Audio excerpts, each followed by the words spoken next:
외국인들은 연일 쏟아지는 코로나19 정보를 이해하기 어려운데요. 경제 위기에 일자리 불안까지 늘어 더 힘겨운 실정입니다.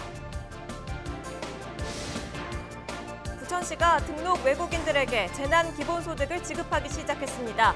외국인 지원센터 접수 현장을 취재했습니다. 자동으로 체온을 재고 마스크를 썼는지 확인까지 해주는 스마트 기기가 버스에 처음으로 등장했습니다.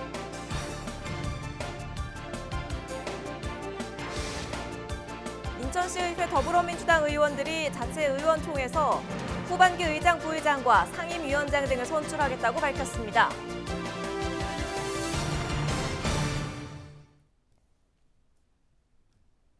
여러분 안녕하십니까? 헬로티비 경인뉴스입니다.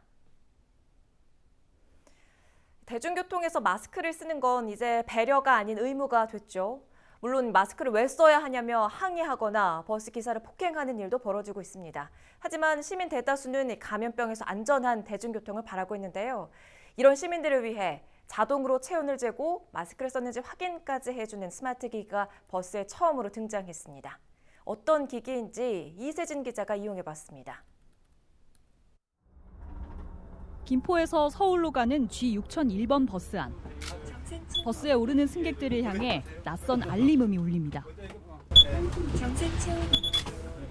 마스크를 제대로 쓰지 않은 승객이 타자 이번엔 경보음이 울립니다. 마스크를 착용해 주세요. 이 발열 측정기는 김포 지역 한 업체가 개발했습니다. 김포시가 일부 노선에 도입하면서 버스에서 처음으로 쓰였습니다. 버스 카드 단말기 옆에 설치된 이 기기가 승객들의 얼굴을 일일이 확인하는데요. 체온이 높은지 마스크는 썼는지 구분해 경고음을 울립니다. 정상 체온입니다. 마스크를 착용해 주세요. 시범적으로 중동영제 노선에 부착을 해서 운행할 계획을 갖고 있고요. 이런 시범 운행 기간 동안에 문제점들을 개선한 이후에 도시철도에도 적용을 시키고. 오랜 시간 버스에 머무르는 기사들은 기기 도입을 반겼고 지금도 보면은 마스크 안 하고 타신 분도 있고 그러는데 이걸 하면은 그래도 안전하잖아요. 일단 열 있는 사람들은 우리가 승차를 안 할 수도 있으니까. 승객 대부분도 큰 불편함 없이 버스를 이용했습니다. 탈 때 지연되는 부분은 있는데 그건 어쩔 수 없는 부분이고 생각보다 또 빨리 탈 수 있더라고요. 그래서 특별히 불편한 거 못 느꼈어요. 다만 앞서 마스크 의무화 조치 이후 대중교통 현장에서는 항의가 잇따르거나 혼선도 빚었던 만큼 우려도 남은 상태. 김포시는 시범 운행을 통해 시민들의 반응과 문제점을 살핀 후 나머지 버스 노선과 도시철도에도 도입할지를 검토하기로 했습니다. 헬로티비 뉴스 이세진입니다. 지역사회에서 코로나19 확진자가 계속 나오고 있죠. 곳곳에서 어려움을 호소하고 있는데 특히 다문화 가정이나 이주 여성처럼 한국어가 서툰 외국인들에게는 이런 상황이 더 힘겨울 수밖에 없습니다. 김진재 기자입니다. 올해 48살인 태국 출신 여성 바루냐 씨.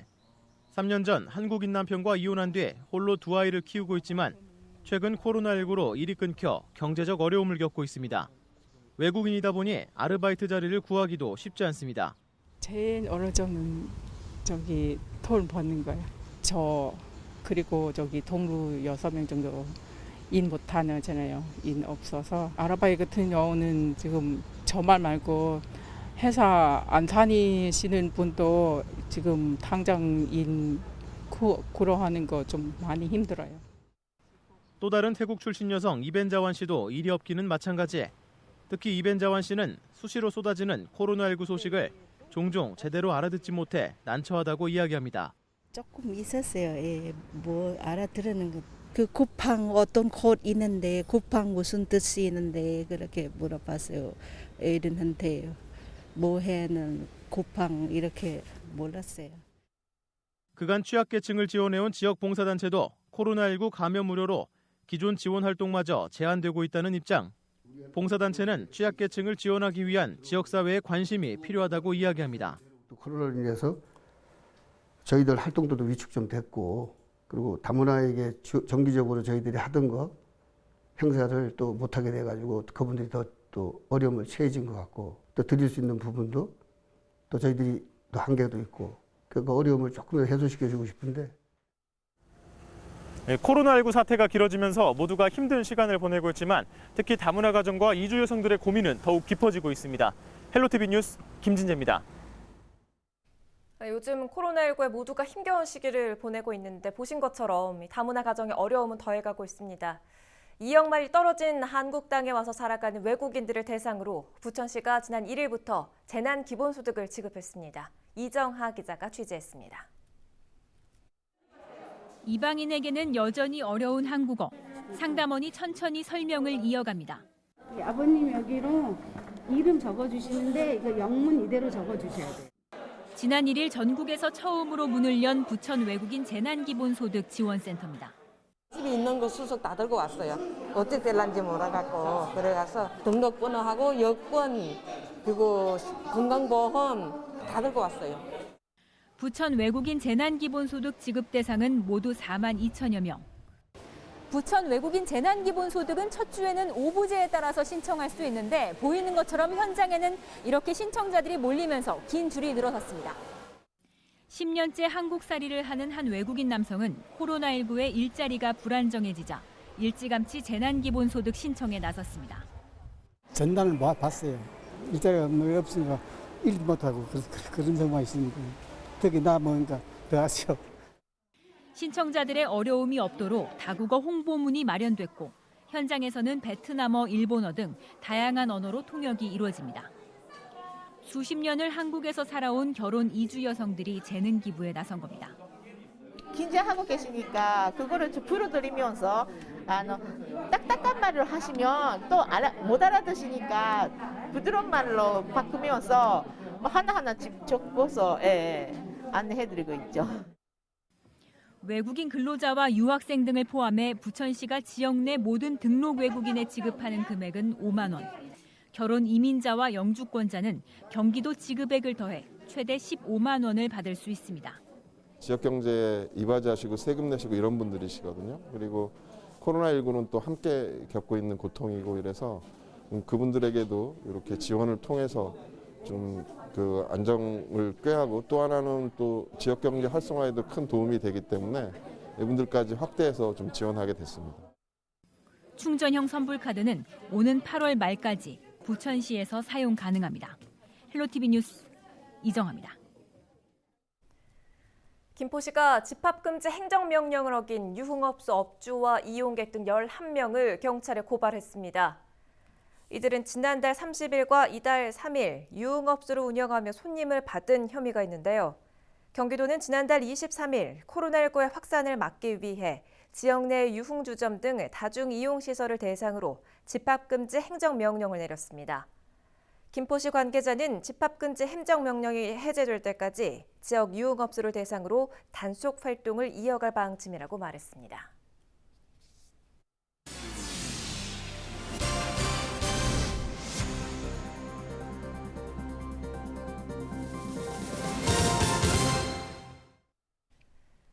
(8대) 인천시의회 전반기 의장단이 후반기 의장단 구성 계획을 밝혔습니다. 의총을 통해 민주적으로 의장단을 구성하겠다고 설명했는데요. 전반기 의장단은 후반기에 어떤 직책도 맡지 않겠다고 약속했습니다. 이재필 기자가 보도합니다. 이용범 의장 등 8대 인천시의회 전반기 의장단이 더불어민주당 소속 의원들의 총회를 거쳐 후반기 의장단과 상임위원장을 선출하겠다고 밝혔습니다. 전체 인천시의원 37명 중 34명이 더불어민주당 소속, 민주당 의원총회의 결정이 곧 인천시의회의 결정이 되는 상황입니다.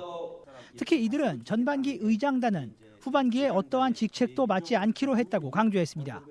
자체적으로 저희가 선거관리위원을 구성해서 자체적으로 의총에서 6월 26일 날 의장과 부의장, 상임위원장, 그다음에 운영위원장 7월 1일 날과 7월 2일 날 본회의장에서 선출하는 걸로 하겠습니다. 의장을 포함해 인천시 의회의 의장단은 모두 3석, 상임위원장은 6석입니다. 민주당 의원들은 9석을 지역별로 골고루 안배하는 데 의견을 모았습니다.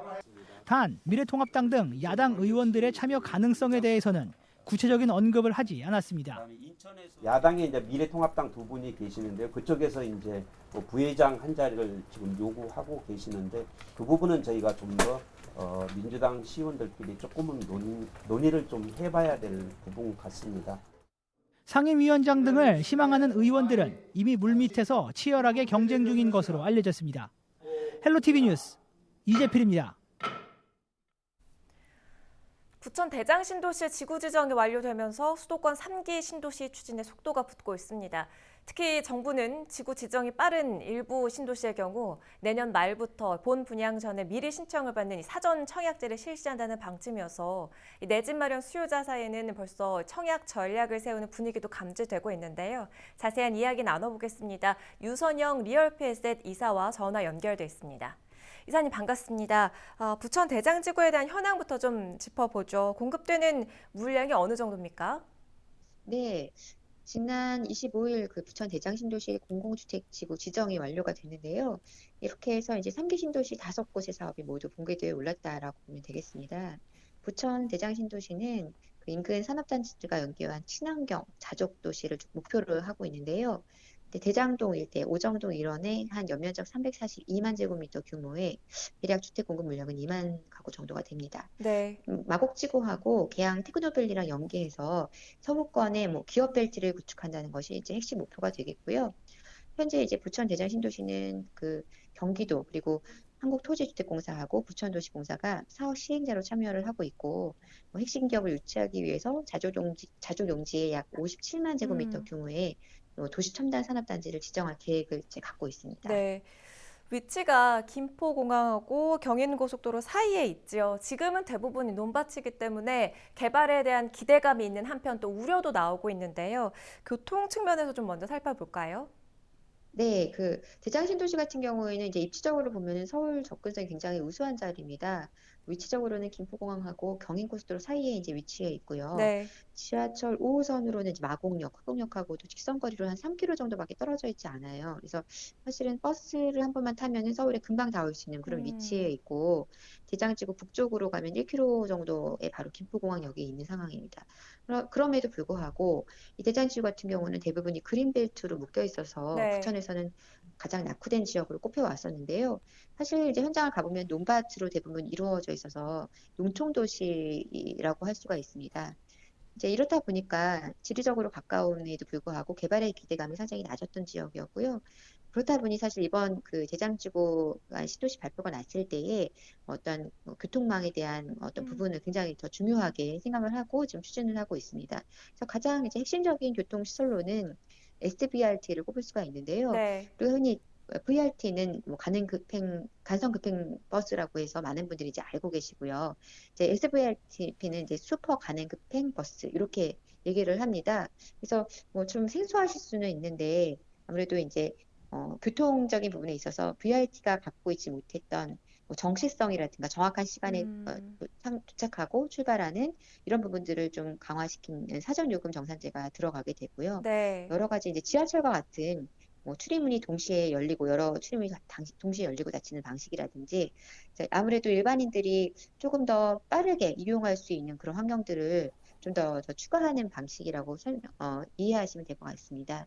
그래서 대장신도시에 이제 신설되는 SVRT 같은 경우에는 김포공항역에서부터 부천 종합운동장까지를 연결할 계획이 갖고 있고요. 또 이제 그 SVRT 환승센터를 특별계획구역으로 지정을 해서 어떤 신도시에 있는 랜드마크로 조성할 계획도 갖고 있습니다. 네. 그 외에도 뭐 대구 소사선 같은 경우에는 내년에 개통이 될 예정에 있고 원종 홍대선이라든가 또 이제 2024년에 예정인 서울 강변도시고속도로, 서울 강화고속도로 같은 것들이 사업을 준비하고 있기 때문에 지금 뭐 여러 가지 교통에 대한 부분을 굉장히 좀 중점적으로 강화시킬 계획들이 준비가 되고 있다 이렇게 보면 되겠습니다. 자, 그럼 마지막으로 아마 많은 분들이 가장 궁금해할 내용을 좀 여쭙겠습니다. 청약 전략, 그러니까 실수요자들이 세워보면 좋을 청약 전략 말씀해 주시죠. 네, 이게 이제 아무래도 사전청약제로 진행을 하다 보니까 많은 분들이 미리 이제 그쪽에 이사를 해서 청약 자격을 받아야 되는 거 아닌가 이런 고민들도 있으실 것 같은데요.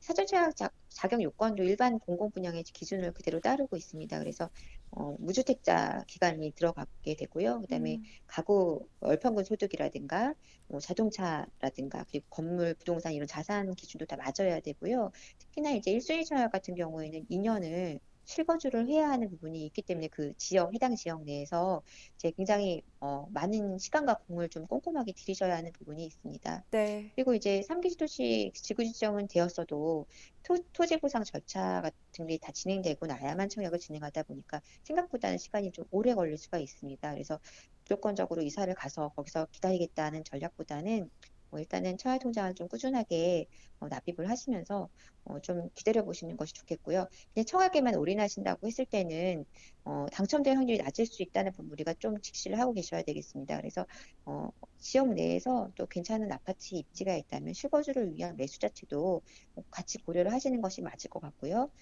또 나중에 사전 청약일 경우에는 본 청약 시에 또 분양가가 인상될 수 있다는 점도 꼭 한번 주의하시면서 접근하시는 것이 맞을 것 같습니다. 네, 말씀 여기까지 듣겠습니다. 유선영 리얼페이셋 이사와 이야기 나눠봤습니다.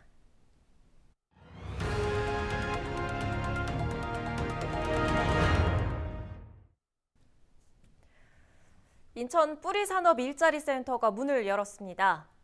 센터는 3일 개소식을 열고 본격적인 활동을 시작했는데요. 센터는 구직자뿐만이 아니라 지역 기업까지 지원하는 전담 조직입니다. 특히 뿌리산업 특화 맞춤형 취업 지원과 공정기술 개선 설비 구축 지원 등 다양한 사업을 추진할 계획인데요. 포스코 철강솔루션 연구소와 한국생산기술연구원 등이 센터와 함께합니다. 인천시는 이 센터를 통해 앞으로 5년간 7,750명의 고용 창출 효과를 이룰 것으로 기대하고 있습니다. 인천시 교육청이 지역 초등학생의 생존 수영 교육을 2학기로 연기했습니다. 인천시 교육청은 당초 초등학생들의 생존 수영을 1학기에 실시할 예정이었는데요. 코로나19 확산을 막기 위해 이 교육을 연기하기로 결정했습니다. 또 생존 수영 필수 교육 시간도 기존 연간 10시간에서 6시간 이상으로 축소했는데요. 인천시 교육청은 생존 수영 교육 시작 전 지역 수영장 61곳에 대해 현장 점검을 진행할 계획입니다. 경기도가 그늘막 등이 폭염 저감 시설을 지난해보다 확대 설치합니다.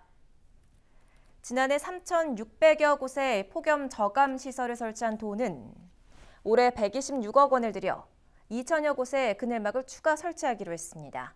또 취약계층 5만 명을 대상으로 폭염특보 발령 시 3,900여 명의 수행 인력을 투입해 건강관리와 보호 활동을 실시할 방침입니다. 날씨 정보입니다. 6월을 접어들면서 본격적으로 여름이 시작된 것 같죠? 낮더위가 심한 가운데 자외선이 강하고 오존도 짙겠습니다. 금요일 아침 기온 16도, 한낮에는 23도까지 오르겠는데요. 햇볕을 차단할 수 있는 모자나 선글라스를 꼭 착용하셔야겠습니다. 주간 날씨입니다. 기온이 차차 올라서 주말께에는 무더위가 예상됩니다. 토요일 한낮 기온 27도, 일요일은 26도가 예상되는데요. 한낮에는 야외 활동을 자제해 주시고요. 목이 마르지 않더라도 물을 자주 마시면서 수분 섭취를 충분하게 해주시는 게 좋겠습니다. 전국 날씨입니다. 전국의 하늘이 대체로 맑겠습니다. 체감 온도가 33도를 넘어서는 남부지방 곳곳으로는 폭염주의보가 발효되기도 했는데요. 외출할 때 자외선과 오존을 주의하시기 바랍니다. 바다 날씨입니다. 해상도 맑겠고 파고는 최고 1m로 비교적 잔잔하게 일겠습니다. 날씨 정보였습니다.